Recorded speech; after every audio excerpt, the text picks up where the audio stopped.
Hi అండి. Welcome to my channel. ఈరోజు మన ఛానల్లో అందరికీ ఎంతో ఇష్టమైన పిడత కింద పప్పుని ఎలా చేయాలో చూద్దాం. దీన్నే మూరి మిక్సర్, ముంత మసాలా అని కూడా అంటారండి. ఇంకా లేట్ చేయకుండా ప్రాసెస్లోకి వెళ్ళిపోదాం. ముందుగా 2 ఉల్లిపాయల్ని సన్నగా కట్ చేసుకుని రెడీగా పెట్టుకోవాలండి. అలాగే 2 మీడియం సైజ్ టమాటాలని కూడా సన్న ముక్కలుగా కట్ చేసుకుని పెట్టుకోవాలి. 2 టీ స్పూన్ల వేరుశనగ గుళ్ళని కూడా బాగా వేయించి తీసుకోవాలండి. ఒక నిమ్మకాయని కట్ చేసుకుని పక్కన పెట్టుకోండి. మీకు ఇష్టమైతే కనుక బూందీని కూడా యాడ్ చేసుకోవచ్చండి. నేను యాడ్ చేస్తున్నా. బూందీ ప్లేస్లో మీరు కార్న్ఫ్లేక్స్ని కూడా యాడ్ చేసుకోవచ్చండి. ముందుగా ఒక వెడల్పాటి గిన్నెని తీసుకుని అందులోకి కట్ చేసి పెట్టుకున్న ఉల్లిపాయ ముక్కల్ని, టమాటా ముక్కల్ని వేసుకోవాలి.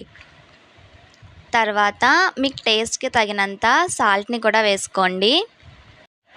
సాల్ట్ వేసిన తర్వాత 2 టేబుల్ స్పూన్ కారాన్ని కూడా వేసుకోండి.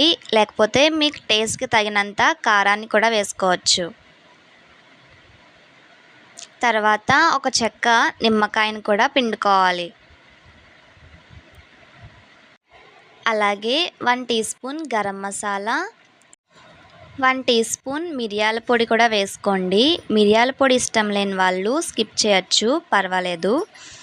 నేను ఇక్కడ మరమరాలను యాడ్ చేస్తున్నానండి.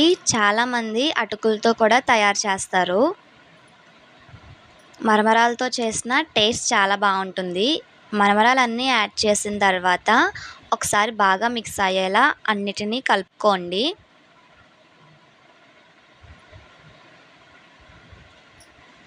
టేస్ట్ చూసుకుని సాల్ట్ సరిపోయిందో లేదో కూడా అడ్జస్ట్ చేసుకోండి. సాల్ట్, కారం అంతా బాగా కలిసే విధంగా కలుపుకోవాలి. తర్వాత బూందీని యాడ్ చేసుకోవాలి. అలాగే మనం ముందుగా వేపి పెట్టుకున్న వేరుశనగ గుళ్ళను కూడా యాడ్ చేసుకోండి. యాడ్ చేసిన తర్వాత మరొకసారి మళ్ళీ కలుపుకోవాలి. ఈ స్టేజ్లోనే పులుపుని ఇష్టపడే వాళ్ళు ఒక చెక్క నిమ్మరసాన్ని కూడా యాడ్ చేసుకోవచ్చండి. అంతేనండి, ఎంతో టేస్టీగా ఉండే పిడత కింద పప్పు రెడీ అయిపోయినట్టే. ఈవినింగ్ స్నాక్స్ రెసిపీ కింద చేసుకుని తింటే చాలా బాగుంటుంది. ఒకసారి ట్రై చేయండి. ట్రై చేసిన తర్వాత ఎలా వచ్చిందో కామెంట్ సెక్షన్లో షేర్ చేసుకోవడం మాత్రం మర్చిపోకండి. మీరు కనుక మన ఛానల్ని ఫస్ట్ టైం చూస్తున్నట్టయితే ఇలాంటి మరిన్ని రెసిపీస్ కోసం సబ్స్క్రైబ్ చేసుకోండి. పక్కనే ఉన్న బెల్ ఐకాన్ని క్లిక్ చేయడం మర్చిపోవద్దు. Thanks for watching.